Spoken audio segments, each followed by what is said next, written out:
EA has been calling this fall the beginning of the war. For months, I've been listening to fans clamor about the arrival of Battlefield 3. But it's time to ask the question, does the game hold up? Welcome to Battlefield 3.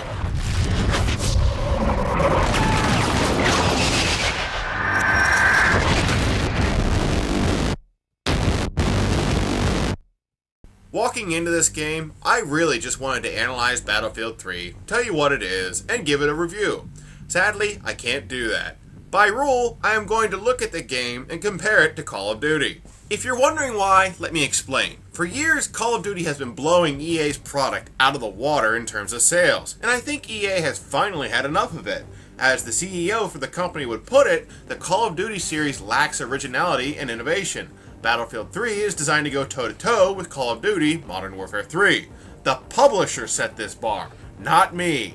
Pay attention to me, I'm trying to ruin you! Clearly, EA believes Battlefield 3 is the better gaming experience. Trust me, we're going to see if this holds true. With that said, let's get started. Battlefield 3 offers several different game modes, including a single-player campaign, co-op missions, and multiplayer. Regardless of what you choose to experience first, each mode is powered by the beautiful Frostbite 2 graphics engine. Every single moment spent in Battlefield is visually impressive. I'm playing on the Xbox 360. It's hard for me to believe a console can generate such good graphics. You can clearly see the developers have taken graphics to a whole new level. As with any other shooter, the game starts with the solo player campaign. I'm not going to dance around it. The experience is downright pathetic. I've heard numerous fans go on and on about how Battlefield will always be known for its multiplayer, and the campaign doesn't matter. It would seem the developers agree. To make a good campaign, you need to get two things right. 1. Tell a good immersive story. 2. Deliver solid gameplay. The campaign falls short in both regards. This cannot happen. On the normal difficulty, you're looking at about a 5 to 6 hour experience, which simply isn't long enough to develop a story with any substance. The plot feels rushed and sporadic to the point that it's downright insulting.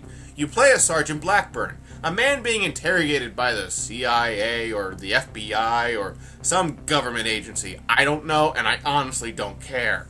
Blackburn is telling his story as you play the game in flashbacks, which I've never seen a game do before.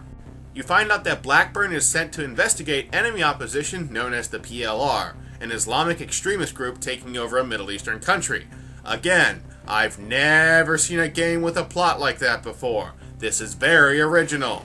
Specifically, Blackburn and his squad are looking for enemy chemical agents, but find that the PLR has portable nukes. Again, a radical Middle Eastern country with nukes. I've never seen a game with a story like this before. Does this look familiar? 'Cause it should. I would go into more, but it's honestly not worth our time. If the plotline isn't bad enough, the character development is worse. Anyone who has ever served in the military can tell you about the bonds you make and how you fight for the guy next to you.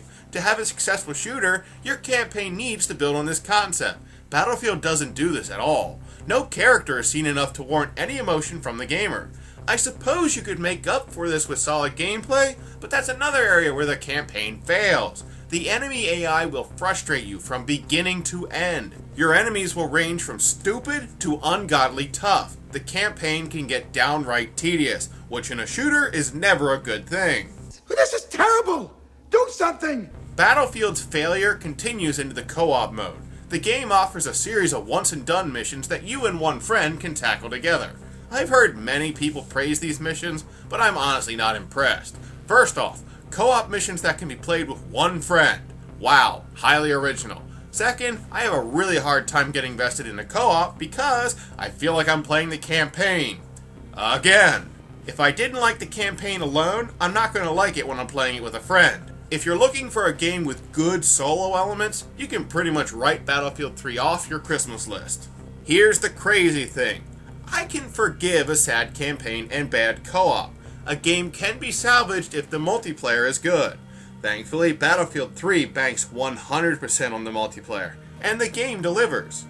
The multiplayer in Battlefield 3 is one of the most incredible experiences you'll ever see on a console. You can play in up to 12v12 matches in various game types, and for the most part, the controls are crisp and straightforward. I say for the most part because the vehicle controls are horrible. Piloting a jet or driving a tank is very counterintuitive in this game. You'll need a couple dozen tries before you quit crashing into the ground. There's the ground. It looks hard. Okay, trees. I gotta hit one. Oh, mahogany. Ow, squirrel's nest. Burr, ow, pine, ow, on the ground. Oh, yeah. Outside of the vehicles, you have 4 custom classes that can be changed at any time, each with its own bonuses. You unlock more weapons and attachments as you play and gain experience points. I'm honestly reminded of Call of Duty. The number of unlocks, challenges, and potential experience bonuses really get addicting. The multiplayer is not without flaw, however. First, EA relies on dedicated servers. This sounds great in theory, but I've had consistent issues with getting a good connection to any game. I spent on average about 10 to 15 minutes looking for a match where I could connect and stay connected. Second, the customization in Battlefield has a very steep learning curve and must be done in-game rather than between matches. I don't want to change my classes during the game. That's something I want to do between matches. Yeah, me too. What gives with that? Also, you can't leave a game after it's finished. You actually have to sit in the post-game lobby and wait for the next match to start and then leave the game. And finally, the maps are just a little too big. The multiplayer is definitely engaging, don't get me wrong, but the sheer size of the maps can slow the pace of the game down. Granted, you probably wouldn't be able to have vehicle combat if the maps were tiny, so I'll call it a necessary evil. Behind all of my criticism, I really do want to be fair. Battlefield 3 overall is a good game, but it's not great. Battlefield's focus should be vehicle-based combat, realistic gameplay, destructible maps, and engaging infantry combat. But I honestly think the game focuses too much on the latter. Battlefield 3 hasn't really expanded on how the series made its name. EA's focus with Battlefield 3, to me, is to compete with Call of Duty. In doing so, the developer has turned away many fans of the series. This game has vomited all over what Battlefield is supposed to be about. I don't know. I don't even know what your problem is. I've never felt better. Okay, now I've never felt better. Overall, I say Battlefield gets a 7.8 out of 10. The chief weakness for this game is the campaign. The story holds little substance, which makes the action very disengaging. The multiplayer, on the other hand, is good. The game clearly borrows some of its ideas from the Call of Duty series, but you know what? It's fun, which in the end is what matters to me. My bigger issue is that the game has connection issues with dedicated servers. I can't, what? Moving on, the graphics are amazing. Even on the console, the Frostbite 2 engine sets an incredibly high bar, and the replayability of the multiplayer is quite good. Battlefield will keep you hooked for a long time with a long list of unlocks. EA clearly wanted to compete with the addictive nature of Call of Duty, and I'll give credit where it's due. The game is very engaging. Battlefield takes a minor step back with the controls though. The infantry-based combat is very fluid, but I cannot tell you how much I hate the vehicle controls. Flying a jet in this game comes with a steep learning curve that is absolutely frustrating. Touching down. The biggest disappointment about the game is how it borrows so much from Call of Duty. I've heard numerous Battlefield fans reject this game and are standing by Bad Company 2. I'm not going to call Battlefield 3 an outright flop, but the game has issues. It seems that Battlefield is a weird step back from Bad Company 2. A series once focused on not being Call of Duty all of a sudden feels like a clone. He is exactly like you in every way. I think Battlefield 3 is going to be the testing ground for what the Frostbite engine really can do. The game definitely has a strong multiplayer component, but is very lacking in terms of solo play and co-op. I'm excited to see where this franchise can potentially go.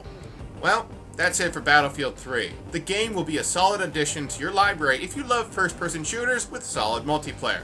But if you're looking for a good campaign, I'd advise going elsewhere. Thanks for watching. I hope you enjoyed the review. Until next time, this is Raging Amish, checking out.